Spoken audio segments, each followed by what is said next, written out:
बिस्मिल्लाहिर्रहमानिर्रहीम। अस्सलाम वालेकुम जी, कैसे हैं आप सब लोग। उम्मीद करती हूँ आप सब खैरियत से होंगे। आज मैं आपके लिए चिकन स्टफ्ड टिंडों की रेसिपी लेके आई हूँ, जिसको मैंने चिकन अचार के साथ फिल किया है। तो आइए जी, इसको कैसे बनाते हैं। सबसे पहले मैंने आधा किलो से ज़ायद जो हैं वो टिंडे लिए हैं, जिसको मैंने अच्छे तरीके से छील लेना है। मैं आपको गारंटी देती हूँ, अगर आप मेरी इस रेसिपी से आप अपने घर में टिंडे बनाएंगे तो वो सबको बहुत पसंद आएंगे। जो बच्चे नहीं खाते वो आपसे बार बार फरमाइश करेंगे कि आपको उनको टिंडे बना कर दें। तो चलें जी, यहाँ पे मैं टिंडों को अच्छे तरीके से छील लूँगी। छीलने के बाद इसके एक साइड पे मैं सुराख करूँगी। गोल सुराख करने के बाद मैं एक स्पून लूँगी। स्पून की बैक साइड से मैं इसका सारा गूदा जो है अंदर से निकाल लूँगी। ये देखें जी, सारे टिंडों का गूदा मैंने अच्छे तरीके से निकाल लिया है, बिल्कुल अंदर से साफ़ हो चुके हैं। आपने टिंडों का साइज़ इतना लेना है, ना ज़्यादा बड़े लेने हैं ना ज़्यादा छोटे लेने हैं। अगर बड़े लोगे तो वो अच्छे नहीं लगते और ना सही से पकते हैं। अगर छोटे लोगे तो उससे में अच्छे तरीके से भराई नहीं होती। तो आपने टिंडों का साइज़ उतना लेना है। तो मैं आपको बताती चलूँ, अगर आपके पास बहुत छोटे टिंडे हैं तो आपने उसके अंदर उनको ज़ाया नहीं करना। इस तरह कट्स लगाने हैं और इन कट्स में आपने मसाला फिल कर देना है। चलें जी, ये जो गुदा है आप नेक्स्ट मैं जो तड़के में इस्तेमाल करूँगी। यहाँ पे मैंने कढ़ाई ली है, उसमें मैं एक प्याली जो है वो ऑयल शामिल करूँगी।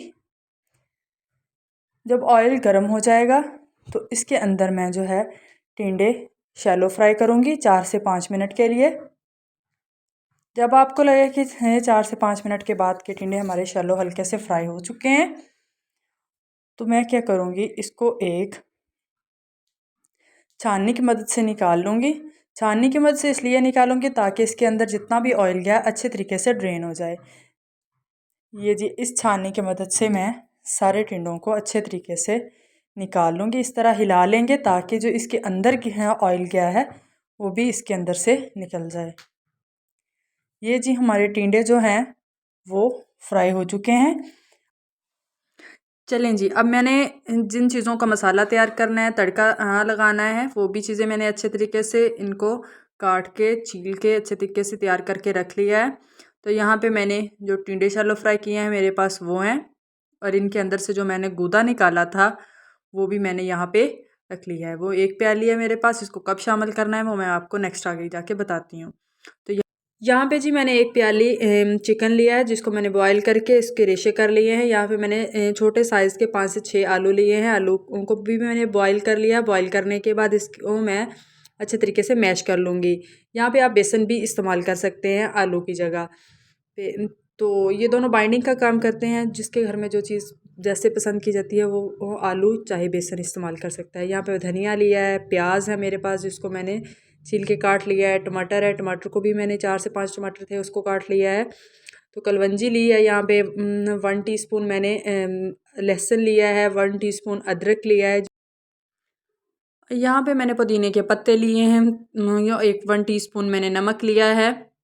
कुछ मैंने ग्रीन चिलीज़ ली हैं जिसको मैंने काट लिया है, 2 को मैंने वैसे ही साबुत रख लिया है गार्निशिंग के लिए। ठीक है, यहाँ पे मैंने 1 टीस्पून हल्दी है, 1 टीस्पून मेरे पास जो है वो भुना हुआ कुटा हुआ धनिया है। तो ये मैं आपको यहाँ पे बताती चलूँ कि कुछ लोग पुदीना इस्तेमाल करते हैं, डाइजेशन के लिए भी अच्छा होता है, टेस्ट के लिए भी अच्छा होता है। और कुछ लोग जो है वो अनारदाना इस्तेमाल करते हैं। तो हम लोग घर में जो है वो अनारदाना इस्तेमाल करते हैं, इसलिए मैं पुदीने की जगह अनारदाना इस्तेमाल करूँगी। तो आप इसकी जगह पुदीना भी इस्तेमाल कर सकते हैं। दूसरी तरफ मैंने जो है प्याज फ्राई होने के लिए रख दिया था। इसमें अदरक लहसुन का पेस्ट शामिल करके इसको मैंने कुछ देर के लिए ढकना दे के रख दिया था।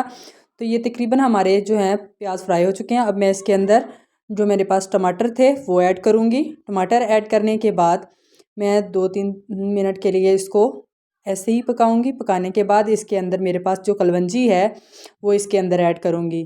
कलवंजी तो आमतौर पर हमें हर खाने में ही शामिल करनी चाहिए, शफा भी है और इससे बहुत अच्छी खाने में लुक भी आती है। तो चलें जी, ये मैंने कलवंजी शामिल कर दी है। अब मैं इसको ढकना दे के 4 से 5 मिनट के लिए रख दूँगी ताकि इसके अंदर जो टमाटर हैं और मसाला है वो सॉफ्ट हो जाए, आपस में अच्छे तरीके से मिक्स हो जाए। ये जी, टमाटर और मसाला अच्छे तरीके से मिक्स हो चुका था। इसके अंदर मैंने 1 टीस्पून हल्दी, 1 टीस्पून नमक और 1 टीस्पून मैंने कुटा हुआ भुना हुआ धनिया शामिल किया है।